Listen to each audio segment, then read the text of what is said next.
Why aircraft carriers don't sink. Intro, The Impossible Ship. In 1942, during the Battle of Midway, the Japanese aircraft carrier Akagi was hit by multiple bombs. Fires raged. Aviation fuel ignited. Hours later, she was abandoned and eventually scuttled. But here's the part that doesn't make intuitive sense. Despite catastrophic internal explosions, despite burning for hours, despite thousands of tons of steel ruptured and twisted, she didn't simply sink. Modern aircraft carriers are even more extreme.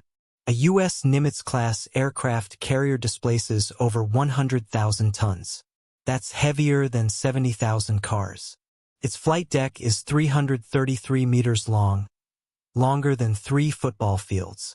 It carries 5,000 personnel, dozens of aircraft, nuclear reactors, fuel, munitions. And yet it floats. In fact, it doesn't just float. It survives combat damage that would tear smaller ships apart. On paper, this shouldn't work. Steel sinks. Water floods. Explosions rupture hulls. So why don't aircraft carriers sink? To answer that, we need to strip away the mythology and return to first principles: buoyancy, material science, compartmentalization, and one of the most underrated engineering disciplines in naval history: damage control. This isn't about magic. It's about physics and the ruthless logic of military engineering. 1.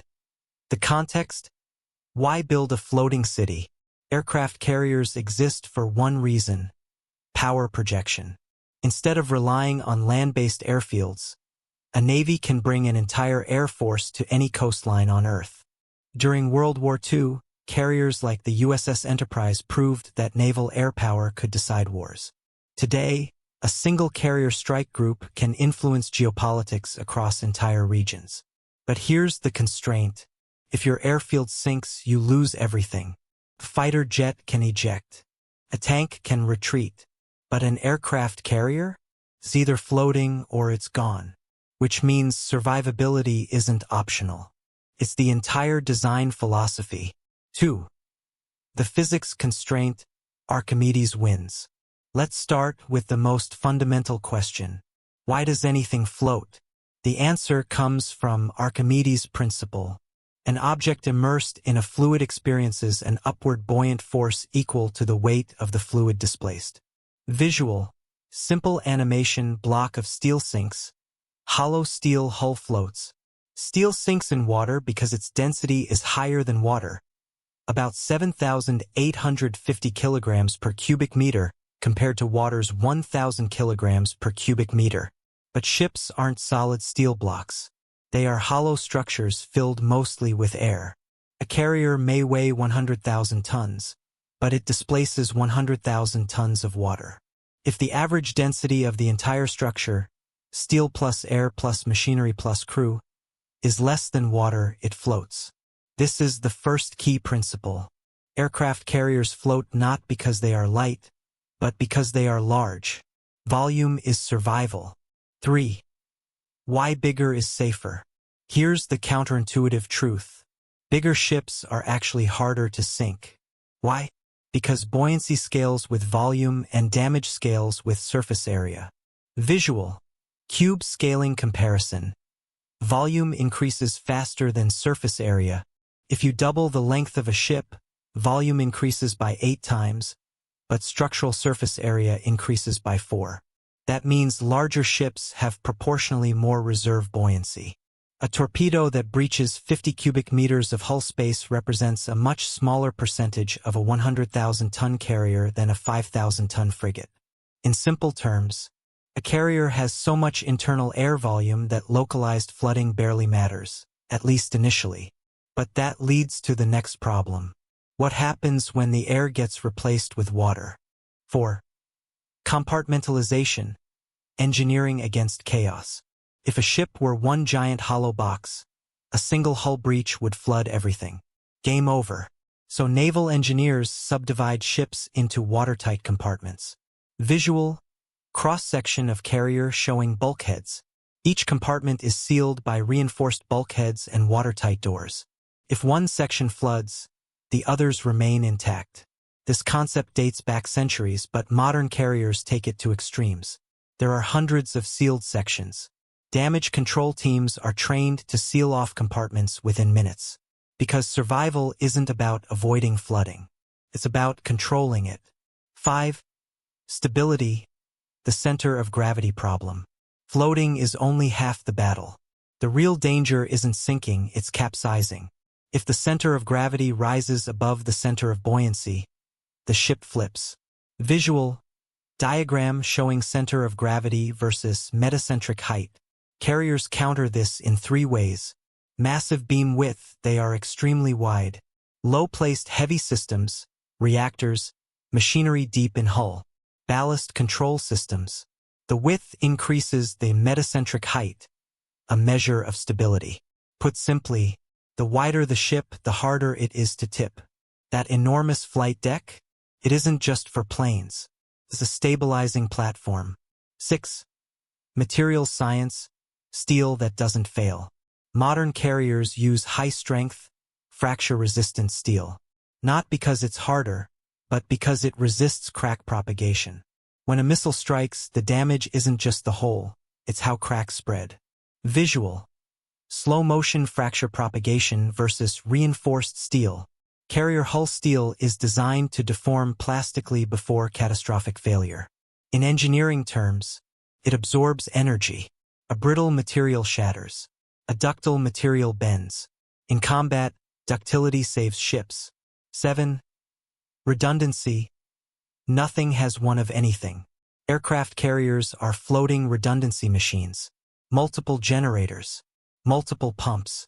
Multiple power lines. Multiple firefighting systems. If one system fails, another takes over. This is especially true in nuclear-powered carriers like the Gerald R. Ford-class aircraft carrier. They have multiple reactors separated by armored bulkheads. Because survivability isn't about avoiding damage. It's about surviving after damage. 8. Damage control, human engineering. Physics keeps the ship afloat, but humans keep it alive. Damage control teams train constantly for flooding and fire scenarios. Pumps can move thousands of gallons per minute. Portable patch kits can seal hull breaches. Fire suppression systems flood compartments with foam or gas. In naval doctrine, every sailor is part firefighter. Because statistically, ships are more likely to be lost to fire than to hull rupture. 9. The myth.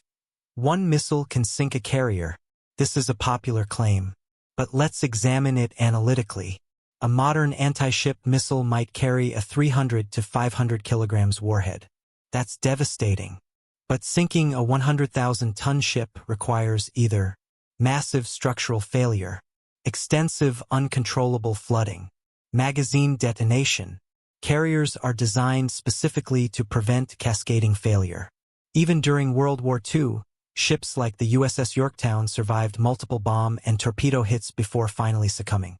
Modern carriers are significantly more compartmentalized. This doesn't make them invincible. It makes them resilient.